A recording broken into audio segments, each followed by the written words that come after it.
আমরা যে ট্রান্সপারেন্ট ইলেকশনের কথা বলি, সেই ট্রান্সপারেন্ট ইলেকশনের সবচেয়ে বড় নিয়ামক শক্তি হচ্ছে সাংবাদিকতা।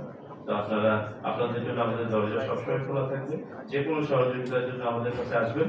আর যে কথাটা বললো, আমার মনে হয় আপনাদের 3-4টা পয়েন্ট ছিল, আমরা তো বলেছি যে এগুলো অ্যাসিওর হবে। আপনারা চেয়েছেন যাতে অনির্দিষ্ট সময়ের জন্য কেন্দ্রের ভিতরে থাকতে পারবেন। আমরা শুধু বলেছি পক্ষের ভিতরটাতে ওখানে একটা লিমিটেশন রাখতেই হবে, তাহলে আমরা পক্ষ ম্যানেজমেন্ট ইউ ডু আন্ডারস্ট্যান্ড, সেটা সম্ভব হবে না। দ্বিতীয়ত আপনারা বলেছেন যাতে ভুয়া সাংবাদিকরা কোনো একটা কার্ড নিয়ে যেতে না পারে, যে কারণে আমরা কিউআর কোড চালু করছি। আপনারা বলেছেন যাতে করে আপনাদের কাজগুলো ইন্টারভিউ না ইত্যাদি ইত্যাদি, এই কাজগুলো যেন আপনারা নিরবিচ্ছিন্নভাবে করতে পারেন, আমরা সেটা বলছি আপনারা করবেন। শুধু ওই যে খেয়াল রাখতে হবে যে ইলেকশন অপারেশন যেটা অনগোয়িং, সেটা যেন ক্ষতিগ্রস্ত না হয়। আর এবারে যেহেতু দুটো করে ম্যানেজ করতে হবে, সময়ের ব্যাপারটা আমাদেরকে সবাইকে সংবেদনশীল হতে হবে।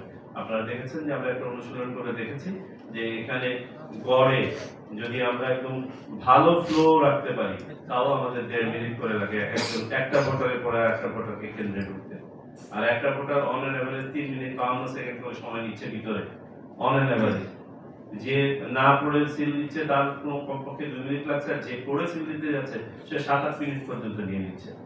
এই যেখানে বাস্তবতা, এবং আমরা এটাও জানি যে আমরা ইনডেফিনিট নাম্বার অফ সেন্টারও বাড়াতে পারবো না, ইনডেফিনিট নাম্বার অফ বুথও বাড়াতে পারবো না। আমাদের বুথ ব্যবস্থাপনাকে আরো স্মার্ট করতে হবে।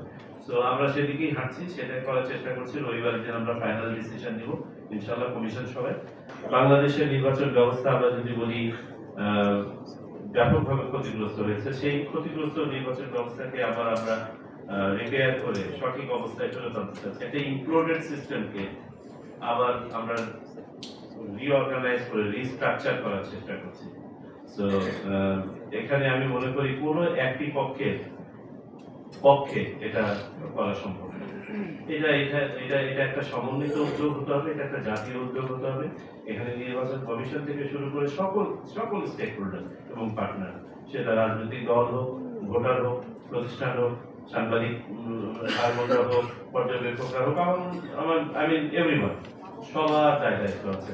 এবং এই দায়িত্বটা যদি আমরা সবাই বুঝি এবং এই নির্বাচনের গুরুত্ব যদি বুঝি যে আমরা সর্বপ্রথম এই দেশের নাগরিক, তারপরে আমাদের আলাদা আলাদা এন্টিটি আছে।